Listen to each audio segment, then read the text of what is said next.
Bonjour et bienvenue, c'est Darius de Décastronomie, la chaîne de l'astronomie pratique où on parle de la pratique de l'astronomie.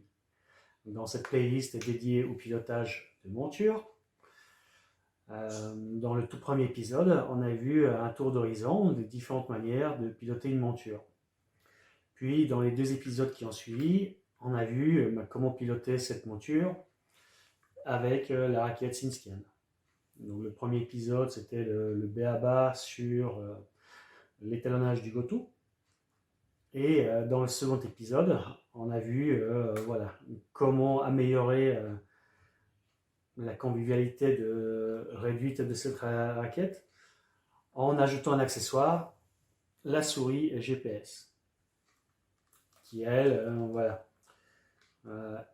évite d'avoir à renseigner tout un tas de paramètres dans la raquette, puisque c'est la souris qui les injecte directement dans la raquette. Et ben aujourd'hui, on verra un autre moyen de piloter ce genre de monture. Alors que ce soit Skywatcher, Orion ou Celestron, ça n'a pas d'importance. Du moment qu'il y a la technologie Synscan, ça va marcher.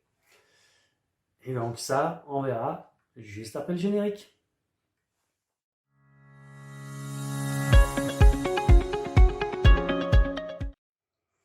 Alors, grâce à ce petit accessoire, une carte Wi-Fi Synscan, on va pouvoir piloter cette monture depuis un smartphone avec l'application Synscan Pro ou avec d'autres applications telles que Sky Safari, donc la version Plus ou la version Pro. Et donc évidemment, on va pouvoir également le faire depuis une tablette. Et donc là, depuis la tablette, on comprend que avec l'application Sky Safari Plus ou Sky Safari Pro, là-dessus, on aura un confort d'utilisation et une ergonomie sans égale si on se réfère par rapport à cette raquette Synscan. Avant d'entrer dans le vif du sujet, sachez que il y a cet épisode-là qui vous parle de comment assembler cette monture, comment la monter. Également, il existe un épisode, celui-là, qui vous explique comment faire la mise en station. Car avant de faire fonctionner le GOTO, il faut déjà que la base de la monture soit correctement mise en station. Donc pour l'hémisphère nord, on va la faire pointer correctement sur l'étoile polaire. Il faut que l'étoile polaire soit au bon endroit, dans le réticule. Et pour ceux qui sont de l'hémisphère sud, là par contre, pareil, les 4 étoiles de la constellation de l'Octant, il faut les positionner correctement dans le réticule. Alors concrètement, comment piloter cette monture avec un smartphone? Déjà, il faut débrancher la raquette de commande, il faut débrancher la raquette Synscan. Et à la place, il faut brancher la carte Wi-Fi. Alors évidemment, tout ça, on le fait hors tension. Donc là, on va allumer la monture.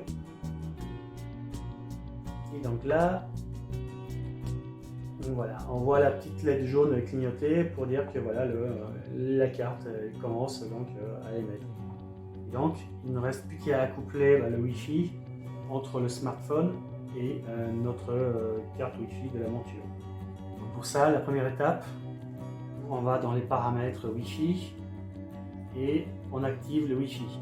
Alors évidemment, là je suis dans un immeuble, donc il peut capter le Wi-Fi de cette carte-là ou il peut capter les autres Wi-Fi.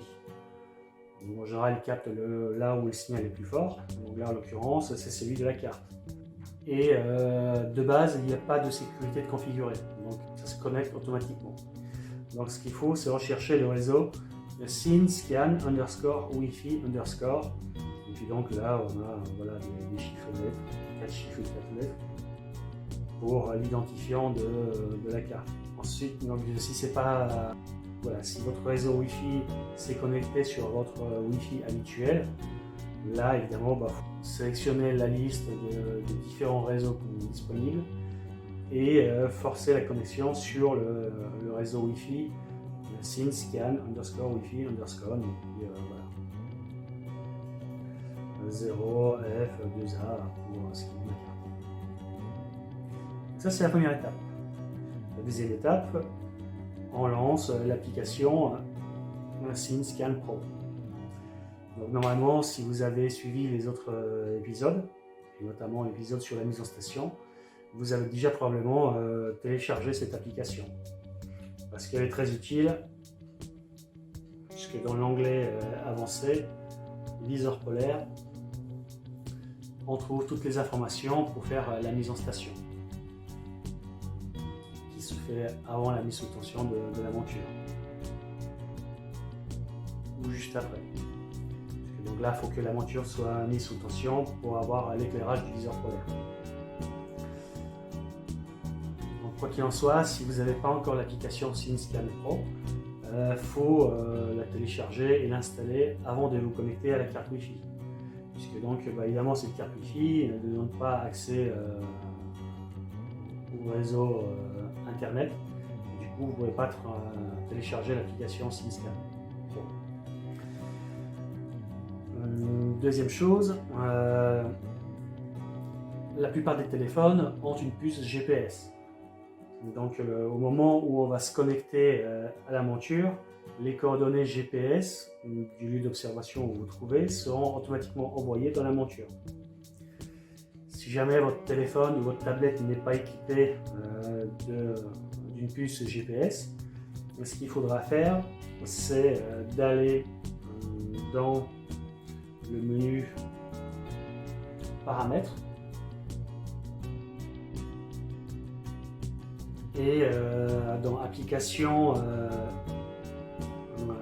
la troisième ligne c'est site, et donc là il faudra saisir les coordonnées de votre lieu d'observation. Quand je dis les coordonnées, c'est évidemment la latitude, la longitude et l'altitude.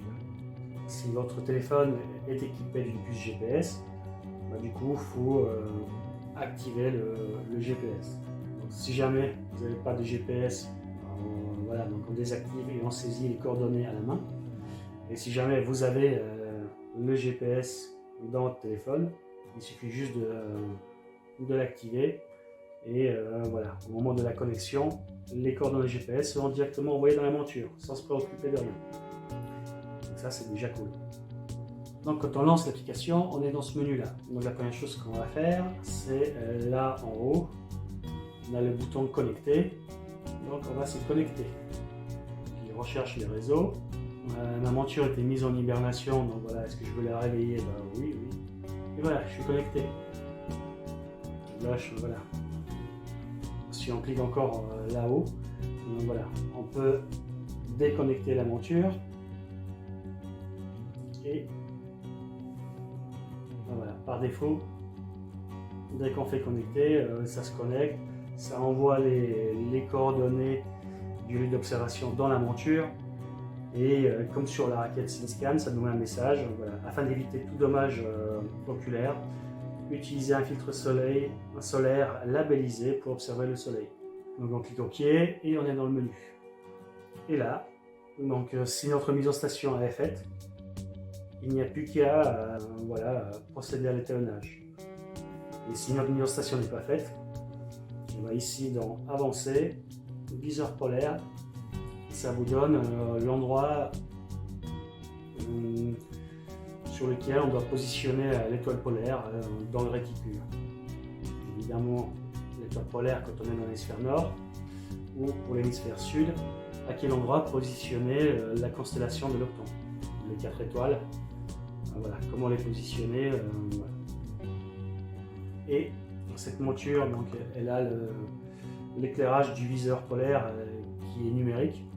Et donc c'est ici, avec ce curseur, qu'on gère l'intensité de la luminosité de la petite LED d'éclairage du viseur polaire.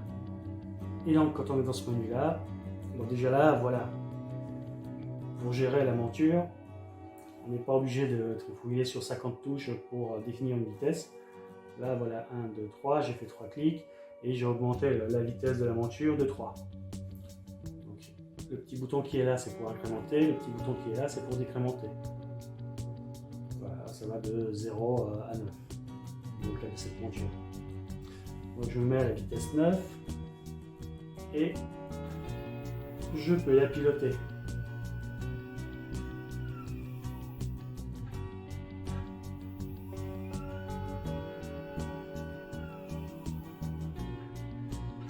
Au passage, là on a 8 touches, ce qui permet de, avec les touches dans les coins, de gérer 2 mouvements à la fois.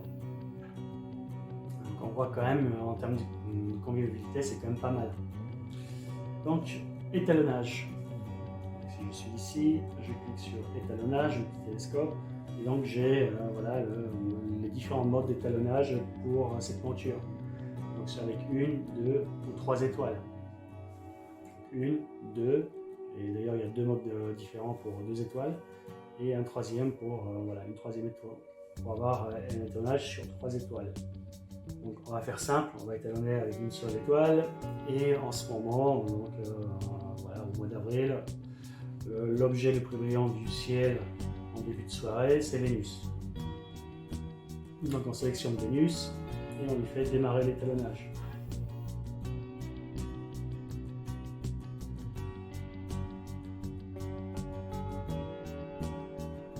Donc voilà, admettons que là la monture elle a pointé Vénus.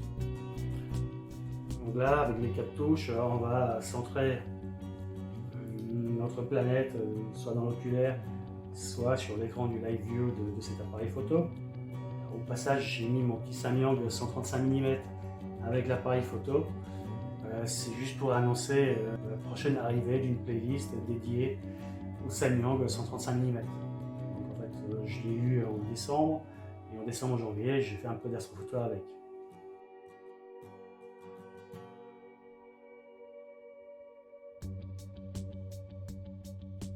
Donc voilà, il y a une playlist dédiée à cet objectif.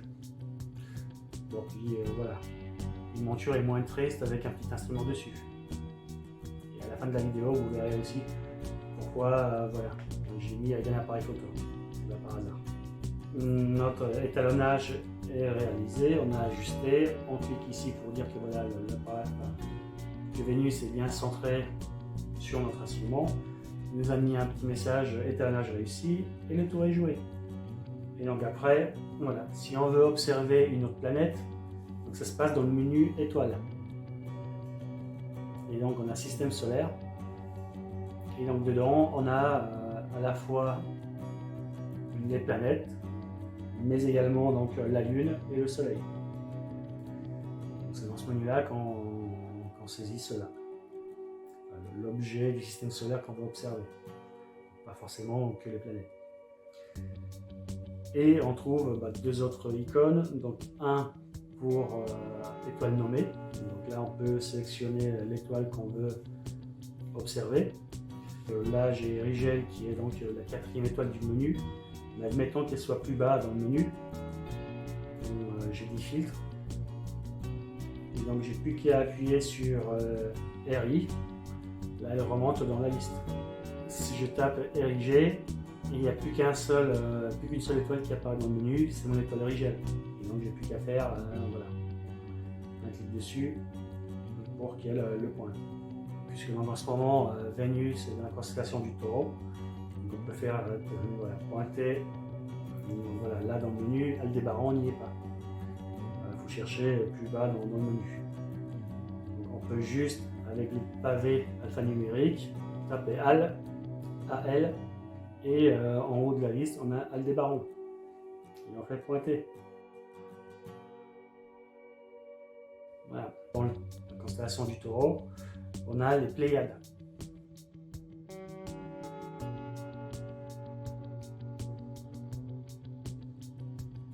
Donc voilà, au bout d'un certain moment, on finit par savoir que les Pléiades, c'est M45. Par contre, quel est le numéro NGC des Pléiades? Ça déjà c'est beaucoup plus difficile, puisque des NGC il y en a plus de 7000. Donc là, si on sort de ce menu là et qu'on va dans le menu ciel profond, ici, objet du ciel profond, nommé, et on va taper PL.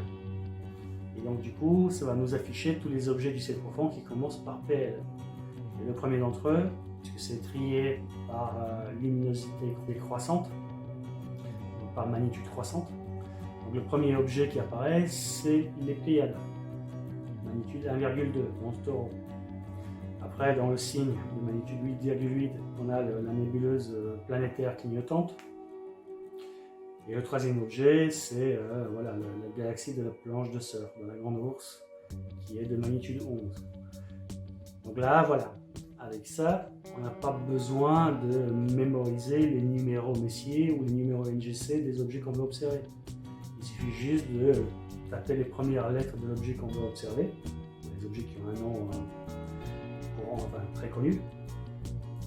Par exemple, dans le Taureau, à l'opposé du Taureau, voilà, des Pléiades, on trouve la nébuleuse du Crabe.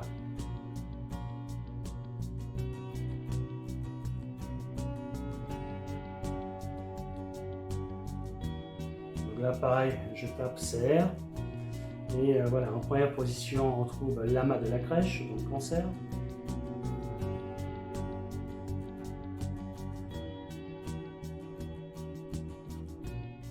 En seconde position, avec la magnitude 7,4, on trouve la nébuleuse du Croissant. Et enfin, en troisième position, on trouve dans le Taureau, de magnitude 8,4, notre nébuleuse du Crabe. Je sélectionne le Crabe, pointé, et c'est parti pour le pointage vers la nébuleuse du Crabe. Donc vous comprenez que voilà, avec ça, on a un confort d'utilisation qu'avec ça, on n'a pas. Et c'est possible grâce à notre carte Wi-Fi. Et on peut aller encore plus loin. Donc déjà là, voilà, c'est pas mal. Mais si vous avez regardé l'épisode sur le montage de cette monture, j'ai parlé du port Snap. On peut connecter notre appareil photo à la monture. On allume notre appareil photo, on se met en mode bulb, au niveau, donc évidemment modem. Si vous avez regardé la playlist l'astrophotographie à l'APN, vous savez que le seul mode qui marche en astronomie, c'est le mode M, le mode manuel. Voilà, donc là je me mets en mode BULB, bulb. Et ici, je vais dans le menu avancé. Et dans le menu avancé, donc outre le viseur polaire, j'ai un menu appareil photo. Et donc là, on a en haut deux menus, donc chronomètre et pause B. Pause B, c'est voilà, pour définir un temps de pause donné en mode bulb. Donc là, on peut directement gérer l'obturateur du temps que je veux. On a donc le temps qui s'affiche. Voilà. Et dans le chronomètre, on peut créer des séquences de pause.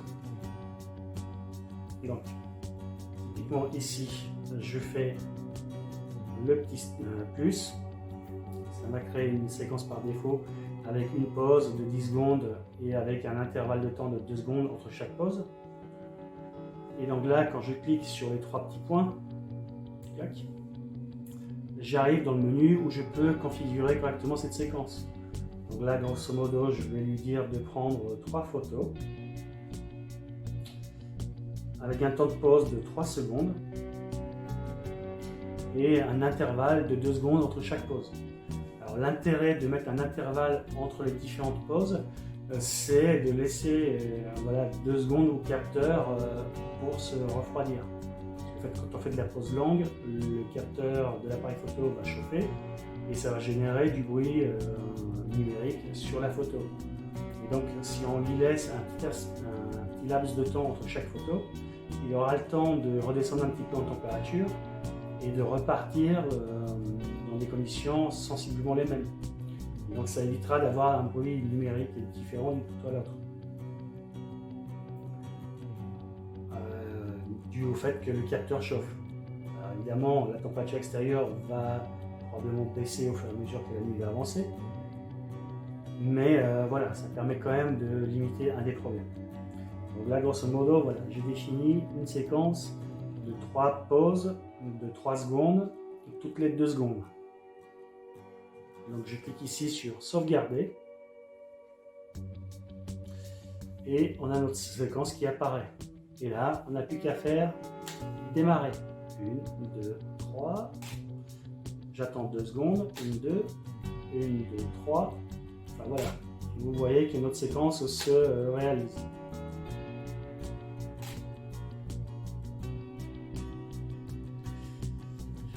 Et donc ça c'est génial puisque donc du coup on peut être tranquillement, voilà. Donc, par exemple moi ici à l'intérieur et la monture et l'appareil photo à l'extérieur. Et donc bien au chaud je peux gérer mes séquences de prise de vue. Je peux gérer mes pointages sur les différents objets que je veux photographier. Et quand je suis dans la nature, je peux faire exactement la même chose en étant bien au chaud dans ma voiture. Donc là il n'y a pas de câble, pas de prise de tête. Donc là, si vous n'êtes pas encore convaincu de l'intérêt de cette petite carte Wi-Fi, rassurez-vous. Il y a l'épisode de la semaine prochaine qui va terminer d'enfoncer le clou.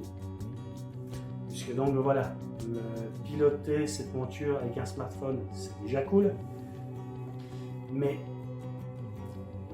piloter cette monture depuis Sky Safari Plus ou Sky Safari Pro, c'est encore mieux.